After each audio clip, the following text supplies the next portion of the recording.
시청자 여러분, 지금까지 저희가 세월호 가족협의회 동수아버님 만나서 좀 말씀 나눠봤고요. 이어서 내년 재보궐선거, 서울시장 보궐선거 관련한 여론조사나 전해드리도록 하겠습니다. 서울 시민들을 대상으로 차기 서울시장 적합도를 조사를 해봤어요. 저희 오마이뉴스가 리얼미터에 의뢰를 해서 조사를 했거든요. 지난 5일, 6일, 지난 5일, 6일 서울시 거주 만 18세 이상 성인 805명을 대상으로 이 여론조사를 실시를 해봤습니다. 지금 그래프를 보시는 것처럼 박영선 장관이 1위를 기록했어요. 19.9%, 2위는 나경원 전 의원 15.5%, 오세훈 전 서울시장이 14.9%, 이렇게 2, 3위를 달리고 있고요. 4위가 박주민 민주당 의원입니다. 10.5%. 그리고 5위가 금태섭 전 의원 7.1%. 그 뒤를 우상호 민주당 의원이 따라가고 있습니다. 6.1%. 그리고 그 뒤에 국민의힘 소속 서초구청장이죠. 서울 서초구청장 조은희 구청장이 5.8%. 그 뒤를 국민의힘의 윤희숙 의원이 달리고 있습니다. 3.8%. 윤희숙 의원 뒤에 이혜원 전 의원 2.3%, 그리고 김선동 전 국민의힘 의원, 박춘희 전 송파구청장, 그리고 그 뒤를 전현희 위원장이 달리고 있습니다. 0.6%. 쭉 줄을 세어봤는데 1위는 박영선 장관이에요. 19.9%, 거의 20%. 나경원 전 의원과는 4.4%포인트 정도 차이가 납니다. 사실 신뢰 수준을 조금 거의 왔다 갔다 하는, 좀 벗어난 그런 느낌이 좀 들고 있는데 그렇게 큰 차이는 아니다라고 볼 수가 있겠고요.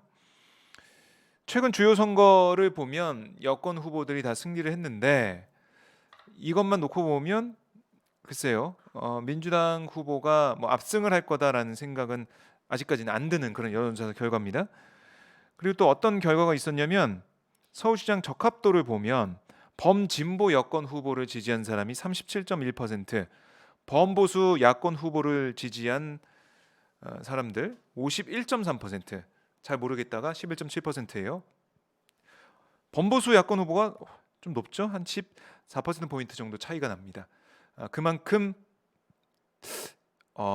야권에 좀 유리한 그런 선거다, 그런 상황이다라고 볼 수가 있겠습니다. 네, 그러니까 좀 민주당 쪽에서는 긴장을 해야 된다라는 생각이 들고요. 서울 지역 정당 지지도에서도 보면 보시는 것처럼, 그래프에 보시는 것처럼 민주당이 34.4%, 국민의힘이 32.1%, 2.3%포인트 정도 민주당이 앞서고 있는데 이 오차 범위 안에 있기 때문에 민주당이 좀 크게 앞서지는 못한다. 그러니까 우리가 지난 지방선거 때 봤던 민주당이 많이 앞서가고 있고 민주당 후보가 압승하는 그런 상황은 이 여론조사 결과만 보면 아니다라고 볼 수가 있겠습니다. 그러니까 사실 민주당 입장에서는 긴장을 좀 해야죠. 긴장을 할 수밖에 없는 상황이고요. 그 뒤를 국민의당이 달리고 있는데 6.5%예요.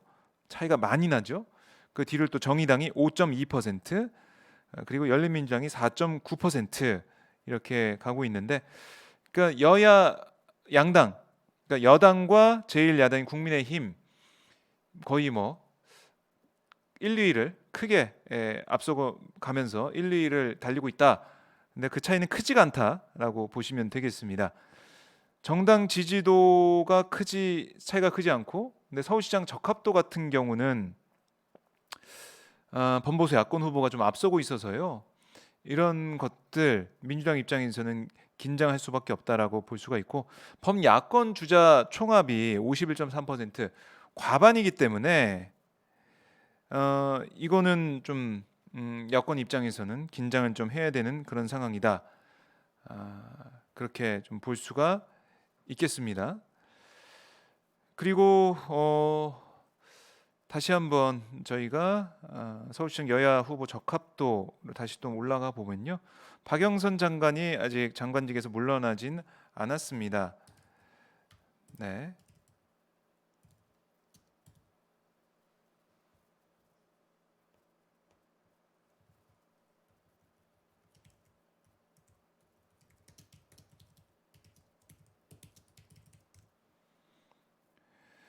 네, 박영선 장관이 19.9%인데 지금 박 장관이 좀 고심하고 있어요. 고심을 하고 있으면 출마할까 말까 고심하고 있고, 물론 이 개각이 돼서 박 장관이 장관직에서 내려와야지 출마할 수가 있는데, 이번 1차 개각에 들어가지 않았고 2차 개각에 들어갈 수도 있겠다는 생각이 듭니다. 이제 본인 결심이 있어야겠죠.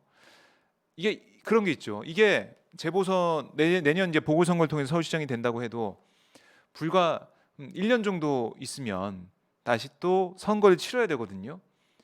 그러니까 1년짜리 서울시장을 하면서 또 다음 선거를 준비하는 게 나을지, 아니면 이번엔 출마하지 않고 있다가 다음 선거에 출마하는 게 나을지, 이런 부분들을 좀 고심을 하고 있을 것 같다라는 생각이 들고요. 나경원 전 의원은 오세훈 전 시장 왜 이렇게 지지율이 잘 나왔냐? 이게 인지도 싸움도 있는 거예요. 인지도가 많이 작용합니다. 선거에서는. 그래서 나경원, 오세훈 두 사람의 인지도, 다른 뭐 조은희, 윤희숙, 이해운, 김선동, 박춘희 후보들보다는 인지도 면에서 좀 앞서고 있는 그런 게 많이 반영이 됐다라고 볼 수가 있고, 근데 경선 과정이 여야 양당 이제 진행이 되지 않고 있기 때문에, 안 왔기 때문에 이거는 좀 언제든지 누가 후보가 되느냐에 따라서 달라질 수가 있다라고 저희가 판단해 볼 수가 있겠습니다. 박영선 장관은 50대에서 또 18세, 19세 포함한 20대에서 또 30대에서 많은 선택을 받았고요. 나경원 전 의원은 70세 이상, 60대 등 고령층에서 제일 앞서는 모습을 보였고, 오세훈 전 의원 역시 70세 이상, 60대에서 강세였습니다. 나 전 의원과 비교해서 상대적으로 오세훈 전 시장의 경우에는 30대에서 우세를 했습니다. 박주민 의원은 40대에서 1을 기록했다. 뭐 이것도 좀 눈여겨볼, 연령대별로 나타난 지지세 볼 수가 있겠습니다. 그리고 범야권 주자 선호도 총합이 40대를 제외한 모든 연령에서 여권 주자 선호도보다 앞섰다라고 하거든요. 40대 같은 경우는 여권이 43.1%, 범야권이 44.2%로 좀 팽팽했고, 이념적 보수층은 73.2%가 범야권 후보를 선택했고요. 진보층은 60.3%가 여권 후보를 선택했어요. 그러니까 중도층이 키라고 볼 수가 있는데, 중도층은 57.4%가 범야권 후보에 기울었습니다. 또 성별로는 남성의 60.1%가 범야권을 선택한 가운데, 여성은 여권 42.5%, 또 범야권 43%였습니다. 그러니까 전체적으로 보면은 범야권 지지세가 좀 세다라고 볼 수가 있고, 그리고 정당 지지도 다시 한번 또 보면요, 자세하게 들여다보면 더불어민주당이 34.4%, 제가 말씀드렸잖아요. 국민의힘이 32.1%로 5차 범위 아니었는데, 30대와 40대에서는 민주당이 앞섰지만 50대에서는 34.4%로 민주당과 국민의힘이 팽팽했습니다. 그리고 60대와 70세 이상에서 국민의힘이 크게 우세를 했어요. 그러니까 여성 유권자층에서는 민주당이 37.9%, 국민의힘이 27.9%로 민주당이 우세했지만, 남성 유권자층에서는 민주당이 30.7%, 그리고 국민의힘이 36.7%로 국민의힘이 앞서는 모습을 보였습니다. 자, 앞으로 뭐 계속 조사 결과가 나올 걸로 보이는데, 자, 김진희님이 실시간 후원해 주셨네요. 제드저코님께서 누가 국민의힘을 지지하냐, 내 주변에는 민주당 지지한다, 여론 조작하지 마라라고 하고 계신데요. 제드저코님이 계속 또 누가 야권 지지하냐고 공수처 때문에 여론 조작하냐, 기자답지 않네, 다시 오마이 한 번 더 후원도 끝, 이런 말씀하고 계신데요. 아니 뭐 이게 여론조사 리얼미터에서 조사한 겁니다. 저희 오마이뉴스에서 조사한 건 아니고 저희 의뢰를 했을 뿐이고요. 이 조사 결과 이렇게 나왔다는 겁니다. 네. 이 여론조사 결과, 물론 오차 범위가 있으니까요. 오차가 생길 수가 있는 부분이 있겠고요. 하지만 지금 이 저희가 보여드린 그래프 이런 거 볼 때, 이런 지지층을 보면 고령층에서는 확실히 야권을 지지하는 세가 강하다라고 볼 수가 있겠습니다. 네. 아무르님도 여론조사 믿지 마세요라는 또 말씀도 하고 계시고요. 김진희님이 여론조사 제대로 하는 건지, 즉 또 이런 말씀도 하고 계십니다. 아무로님이 특히 구라미터는 적폐 여론조사 기관입니다. 리얼미터에 대한 비판도 하고 계시네요. 자, 이 여론조사 결과 지금 보면은 뭐 사실 초반이고요. 누가 후보로 결정될지 알 수가 없는 상황입니다. 그래서 이거는 선거전이 진행되면 진행될수록 바뀔 가능성이 크다라고 좀 저도 개인적으로 생각을 합니다. 자, 이번 조사는 서울시에 거주하는 만 18세 이상 남녀 805명을 대상으로 응답률 8.1%고요. 유무선, 그러니까 유선 20%, 무선 80%, 자동답 ARS 방식으로 실시를 했습니다. 자, 유선 전화는 임의 전화 걸기로, 또 무선 전화는 이동통신사 제공, 휴대전화 가상 번호에서 표본을 추출했고요.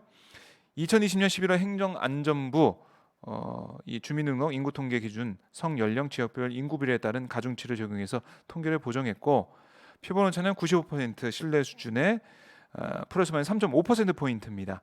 자세한 조사 결과 자료는 오른쪽 자료 보기를 클릭하거나 저희 기사에서요, 리얼미터나 중앙선거여론조사심의위원회 이 홈페이지를 참조하시면 됩니다. 자, 이뭐 개요 읽어주는 게 깁니다. 네. 자, 저희 10시에 이 법사위에서 낙태죄 관련된 공청회가 예정돼 있었는데요. 아직 시작을 안 하고 있고요. 이 현장 들어오는 대로 저희가 연결해 드리면서 보여드리도록 하겠습니다. 자, 이제 공수처법 개정안 오늘 안건 조정위를 통과해서 전체 회의를 거쳐서 내일 본회의를 통과하려고 했는데 국민의힘에서 필리버스터를 한다고 해요. 필리버스터 아시죠? 네, 무제한 토론을 하겠다는 겁니다. 저는 좀 걱정이 돼요. 무제한 토론 국민의힘에서 글쎄요, 이걸 어떻게 보면은 지난번 박근혜 정부 시절에 테러 방지법, 그때 민주당 의원들이 필리버스터 무제한 토론할 때 많은 분들이 와, 이 의원 진가를 알게 됐다, 이런 말씀도 많이 하시고 응원하셨잖아요. 근데 보면 이번에 필리버스터 국민의힘 의원들이 하면 어떻게 될까? 오히려 미천이 다 드러난다는 비판을 또 받지 않을까? 전 이런 개인적인 생각도 들게 되던데, 필리버스터가 그렇게 좋은 것만은 아니라고 국민의힘 의원들은 생각할 수도 있습니다. 네. 그런데 필리버스터를 오래 하면 못해요. 오래 할 수가 없습니다. 국민의힘이. 왜냐? 5분의 3 의석수 5분의 3 의원들이 합의를 하면 이거 24시간 만에 종료시킬 수가 있거든요. 지금 민주당 의석수가 174석입니다. 그리고 거기다가 5분의 3이 180석이잖아요. 네. 뭐 열린민주당을 포함해서 무소속 의원들, 범여권이라고 할 수 있는 의원들 합치면 5분의 3이 넘어요. 그러니까 24시간 만에 이걸 종료시키고 다음 회기 때 표결에 붙일 수가 있는데요. 표결할 수가 있는데 내일 정기국회 마지막이잖아요. 그래서 민주당에서 임시국회 소집 요구서를 제출해 놨습니다. 그러니까 10일, 뭐 11일, 11일 뭐 이렇게 10일에 아마 처리가 될 것 같은데, 이 공수처법 개정안, 그러니까 야당의 비토권, 공수처를 출범시키지 않겠다는 의미의 비토권을 휘두르던 야당의 이런 모습을 더 이상 안 봐도 되는 그런 상황이 될 수 있다는 거죠. 그러니까 필리버스터 한다고 해서 이거 어떡하지? 어떡하지? 이렇게 생각할 건 아닙니다. 네, 여러분들 그걸 좀 알아주시면 될 것 같고요. 국민의힘 입장에서는 어떻게든 이 법안 처리를 막을 수가 없어요. 네, 국회 선진화법이 있기 때문에 뭐 어떻게 몸으로 어떻게 막겠습니까? 막으면 바로 처벌을 받기 때문에, 법적인 조치가 들어가기 때문에 못 막고 뭐 고성을 지르고 피켓을 들고 있는 그 정도만 될 것 같고요. 회의장 진출입도 못 막습니다. 그러니까 본회의를 막을 수가 없어요. 네, 이것들 제가 다시 설명을 드리고요. 필리버스터도 24시간 만에 종료가 될 수밖에 없다. 어제 보니까 피켓 들고 법사위 앞에서 국민의힘 의원들이 농성도 하고 뭐 철야 농성을 해서 위원회별로 조를 짜가지고 철야 농성을 하던데, 다 뭐 해봤자 별 효과는 없습니다. 뭐 여론전을 하겠다고 하는데요. 제가 누누이 말씀드렸지만 공수처는 국민들이 명령한 거예요. 공수처 검찰 개혁을 위해서 이번 총선에서 민주당에게 표를 준 거라고 볼 수가 있고요. 거대 여당을 만들어 준 겁니다. 하지만 이게 개혁이 잘 안 되고 흐지부지하니까 이번에 여론조사 결과를 보시면 아시겠지만은 지지도가 호남 지지층에서 빠지는 모습을 볼 수가 있었거든요. 물론 그게 여론조사가 100% 맞는 건 아니겠습니다. 추세는 볼 수가 있습니다. 그건 뭐냐면 아니 우리가 이렇게 표를 주고 의석을 수를 늘려줘서 20대 국회가 다른 모습을 보여달라고 했는데 그게 안 보인다. 그것 좀 보여달라. 저는 이런 명령의 의미가 컸다고 봅니다. 그래서 뭐 지지율이 떨어진다고 하는데 이번에 공수처법 개정안 통과가 되고 윤석열 검찰총장이 낸 징계가 있게 된다면 그 위에 다시 회복이 되는, 특히 지지층과 호남 지역에서 지지를 하게 되는, 지지율이 올라가게 되는 그런 현상은 꼭 있게 된다라고 저는 말씀을 드릴 수 있겠습니다. 자, 그러니까 어제 보니까 뭐 고성도 오가고 막 그렇게 하지만 서로 물리적 충돌은 없거든요. 국회 선진화법 때문에. 그러니까 우리는 지켜보면 됩니다. 회의가 어떻게 진행되는지. 뭐 소리치고 야유를 보내고 피켓을 흔들고라고 하겠지만 거기에 국민들은, 저희 또 특히 시청자분들은 현혹되거나 흔들리거나 이러진 않을 거라고 생각을 합니다. 자, 이 방송 여러분들의 성원과 응원으로 만들어지고 있습니다. 화면 아래쪽에 보면 전화번호가 있어요. 010-3270-3828, 010-3270-3828. 여기로 연락 주시면 제 오마이 TV가 이렇게 여러분과 함께 방송할 수 있는 힘을 주실 수가 있습니다. 자, 저희 뭐 보시면 아시겠지만 광고 없습니다. 네, 유튜브 방송인데 광고 없어요. 여러분들의 성원과 응원, 자바자 시청료로만 저희가 방송을 하고 있거든요. 화면 아래쪽에 있는 전화번호로 지금 주저하지 마시고 전화를 주십시오. 전화하시면 저희 오마이 TV에 자바자 시청료 응원할 수 있는 그런 방법 알려드립니다. 오마이 TV에 시청료 내신다라는 생각하시면서 후원을 해주시면 고맙겠습니다. 혹시 전화가 통화 중이면 후원 두 글자만 댓글로 후원 두 글자만 보내주십시오. 저희가 이렇게 현장을 지키고 인터뷰를 통해서 여러분과 함께 하겠습니다. 자, 뭐 이낙연 대표도 어제 확실히 얘기했습니다. 내가 책임진다. 이번에 꼭 개혁 입법하겠다라고 했어요. 그 말을 안 지키면 이낙연 대표 입장에서는 글쎄요, 뭐 차기 대선 주자 뭐 이것도 사실 지지율이 떨어질 수밖에 없는 거죠. 그러니까 이낙연 대표도 지금 이거는 국민들의 지지자들의 그 뜻을 받아 안아서 처리를 해야 된다는 그런 입장이에요. 그래서 강하게 나갈 거라고 생각을 합니다. 자, 이 화면은 어제 화면입니다. 어제 화면이죠. 네, 어제 화면. 네, 저희 오늘은 현장을 갈 수가 없습니다. 네, 오마이 TV 인력이 좀 부족해가지고요, 갈 수가 없는 점. 그래서 여러분들 후원과 자바자 시청률 제가 매일 좀 말씀을 드린 겁니다. 현장을 생생하게 전달할 수 있는 그 힘을 여러분들 보내주십시오. 저희는 계속해서 여러분들의 성원과 응원, 후원을 기다리고 있습니다. 010-3270-3828로 연락을 주시면 고맙겠습니다. 박정우 기자 보고 전화했다, 뭐 이렇게 말씀하시면 돼요. 네, 후원하겠다. 네, 기다리고 있겠습니다. 자, 그러면 저희가 아직 보면 아시겠지만은 법사위 공청회가 열리지 않고 있습니다. 국회 상황이 이 안건 조정위가 이제 통과가 돼야 법사위 전체로 넘어갈 수가 있는 상황이기 때문에 특히 공청회도 아마 법안 심사 소위의 안건 조정위를 끝내고 의원들이 들어와야 되기 때문에요, 아직 열리지 않고 있는 것으로 보입니다. 자, 그럼 저희가 뭐 여기서 좀 방송을 마무리할까요? 어떻게 할까요? 네, 그럼 마무리를 하고요. 저희가 오후에 강민정 열린민주당 의원과 함께 교육 문제에 대해 또 실시간으로 들어오는 소식과 함께 다시 돌아오도록 하겠습니다. 여러분들 오늘 오전 방송 마무리하고 오후에 다시 뵙도록 하겠습니다. 고맙습니다.